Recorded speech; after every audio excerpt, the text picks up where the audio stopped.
Royal Курулуш компаниясы тарабынан, жетекчилик тарабынан Мирлан Акжигитов мырза тарабынан, командасы тарабынан Бектур мырза мынакей 100 азык-түлүк бастыкчалары бүгүн таратылган жатат. Ушундай ар дайым бул компания бир эле Рамазан айында эмес, ар дайым кайрымдуулукта локомотив болуп үлгү көрсөткүлгөн команда. Ошондуктан ыраазычылык билдирип кетебиз. Барыңыздардын үйүңүздөрдө тынчтык болсун.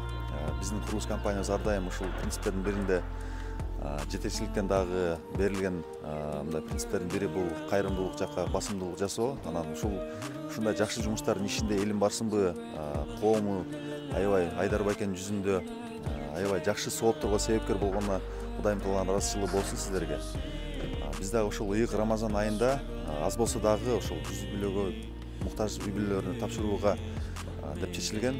Ошол себептен колдон келсе албетте көбүрөөк кылууга, башка жактарга дагы таратууга максаттарыбыз бар, ниеттерибиз бар. Анан баардыгыбыздын орозоңуздар кабыл болсун. Кудайым кылып баарыбыздан ыраазы болсун. Кичине көмөк көрсөтөлү деп келгениңерге чоң рахмат айланайындар. Силерден Аллахым өмүр берсин, ден соолук берсин, ишиңерге ийгилик берсин. Ушундай кыргыз элинин, ушундай жакыр элдерине жардам берип жүргөнүңөргө чоң рахмат. Ооруган балдарыбыз жок болсун, аз болсун. Ушундай жумуштарыңар алганчыла берсин айланайын. Өмүрлүү болгула. Рахмат, өркөнүңөр өссүн, дагы эле өйдөлөй бергиле, элге жардам бере бергиле. Кудай силерге биздин батабыз бир, Кудайдыкы бир болсун дагы.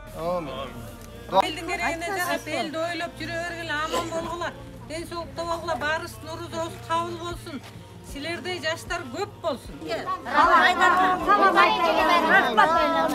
Бала көп жашасын. Алла Таалам тоң жаннаттын тамактарын насип кылсын. Амин.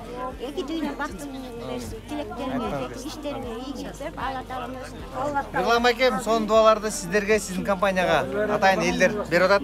Батасы кабыл болсун иншалла.